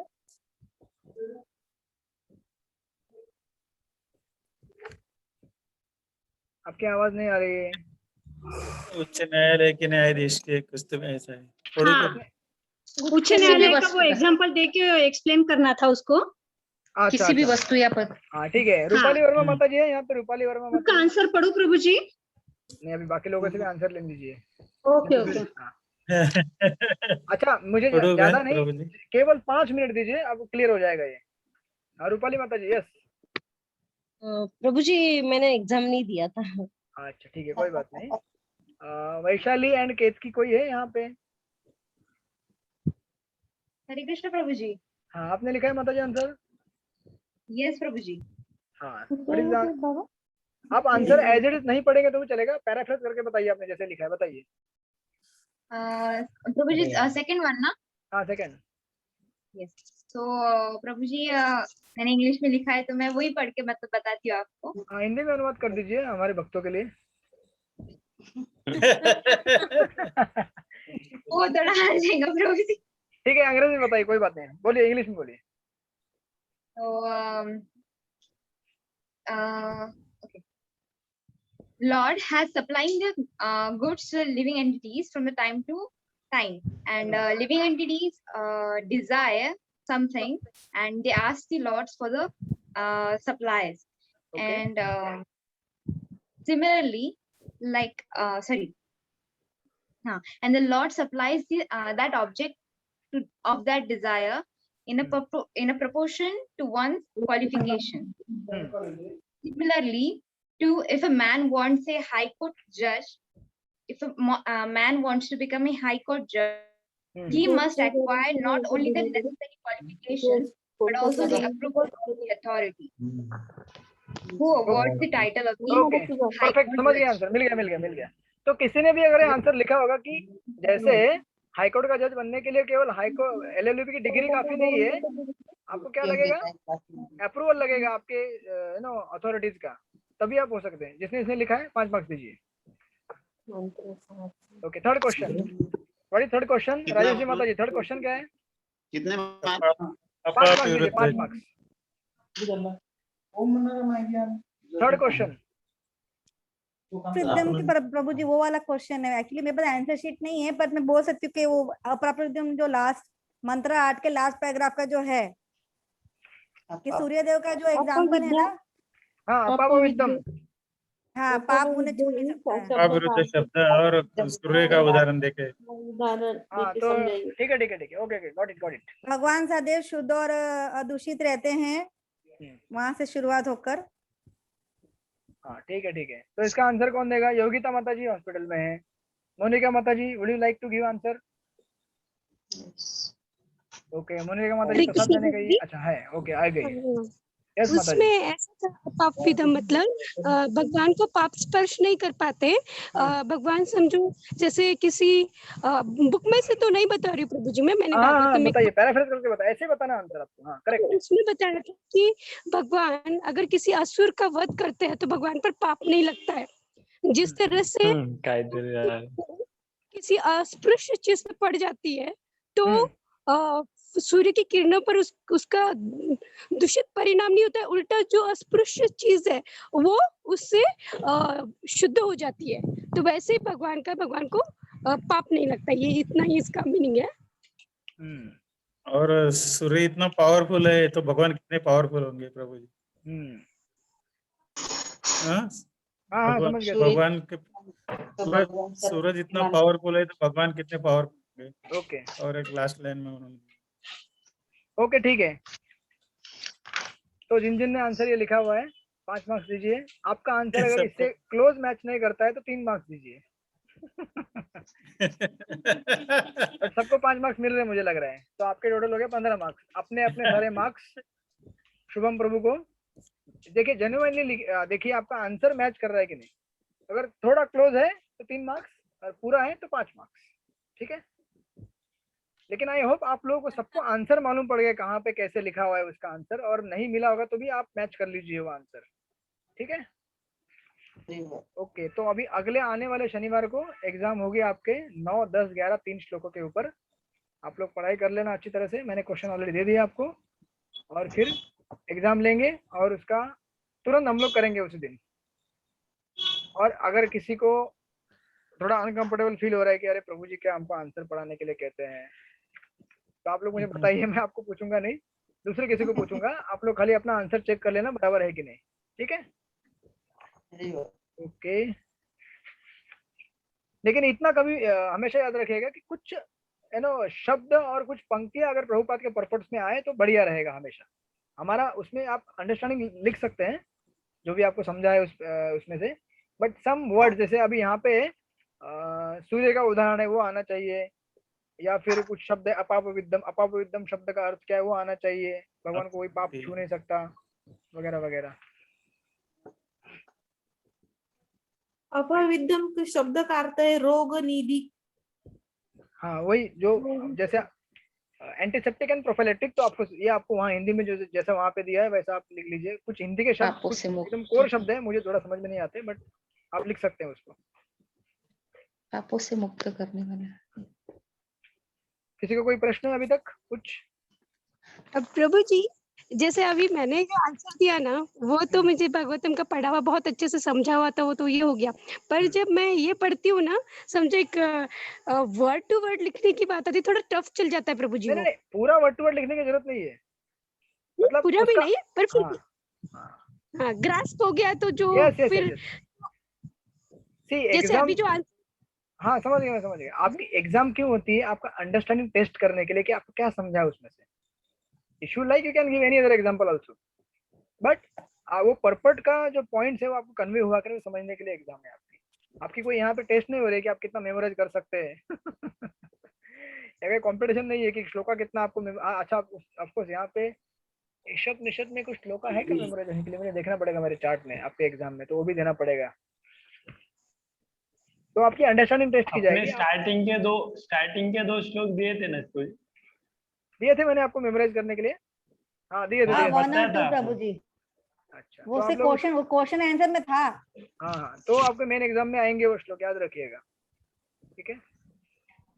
ओके, श्रील प्रभुपाद की जय, उपनिषद की जय। आई थिंक ये अपना तरीका अच्छा है। आप लोगों को कंफर्टेबल लग रहा है कि नहीं लग रहा है? नहीं, आप ही चेक करो। किसने आंसर दिया? अर्चना माता जी। ठीक है, मैं क्या करता हूँ अभी इसके आगे से जब मैं आंसर दूंगा ना आपको, तो मैं पैराग्राफ मैप करके देता हूँ कि इसका आंसर ये पैराग्राफ के बीच में आएगा, तो आपको ज्यादा रैंडम भटकने की जरूरत नहीं पड़ेगी यहाँ से वहाँ बहुत सारा बुक के अंदर। हालांकि मैं आपको जब प्रश्न दे रहा हूँ तो मैं जब जैसे फॉर एग्जांपल अगर मैं कोई प्रश्न फ्रेम कर रहा हूँ ना, तो मैं उधर से ही शब्द उठाता हूँ इसलिए ताकि आप जब पढ़ेंगे तो आपको वो शब्द या लाइन मिलेगा ना, बोले हाँ आंसर यहाँ पे आपको समझ में आएगा, इसलिए उसके ऊपर नीचे फिर भी मैं मैप करके देने का प्रयास करता हूँ। प्रभु जी आप हमारे को बहुत रेडीमेड कर दे रहे हैं, हमको कोशिश करने दीजिए ना प्रभु। अच्छा प्रभु जी हम आप अभी जो है ना वही अच्छा सिस्टम, ऐसा तो आप पूरा रेडीमेड दे रहे हैं हमारे को। पहिले आहे होतं तेच चांगलं होतं। प्रभु जी हरे कृष्णा। यस जो अभी आप ये मेथड यूज कर रहे हो ना, क्वेश्चन पेपर यूज कर ये चेक करने के, इसमें सभी को 15 आउट ऑफ 15 ही मिलने वाले प्रभु जी, तो सभी क्या करते हैं, ऐसा होता है अगर आप चेक करते हो तो वो रियल होता है। हाँ ये लेट हुआ तो चलेगा, बट प्रभु जी आप ही चेक कीजिए। आप ही चेक करो। ठीक है, फाइनल मैं चेक करूंगा पूरा आपका। हाँ, तो सिस्टम आपकी वही चलने दो। देखिए थोड़ा क्या है, मेरे पास समय की बहुत कमी है, इसीलिए मुझे थोड़ा सा एक दूसरा तरीका अपनाना पड़ रहा है। Otherwise I would love to. अभी क्या होता है ना, यहाँ पे हार्ड कॉपी भी नहीं आती मेरे पास, यहाँ पे सॉफ्ट कॉपी आती है और वो खोलना और पूरा एकदम थोड़ा बहुत टाइम कंज्यूमिंग जा रहा है मेरे लिए। जब मेरे पास हार्ड पेपर आता था ना तो मैं क्विकली चेक करता था, क्योंकि मुझे हैबिट है कॉलेज के टाइम से ऐसे हार्ड पेपर चेक करने का। बट ले लो प्रभु जी, प्रिंट लेके। अभी आपके आंसर पेपर आएंगे, प्रिंट आउट निकाल के उसको चेक करना बहुत कॉम्प्लिकेटेड हो गया, मतलब बड़ा हो जाएगा मेरे लिए प्रोजेक्ट। एक काम कीजिए, can you share answer to me, I will check if you give me service. Shubham प्रभु बोल रहे मुझे तो मैं चेक कर लेता हूँ।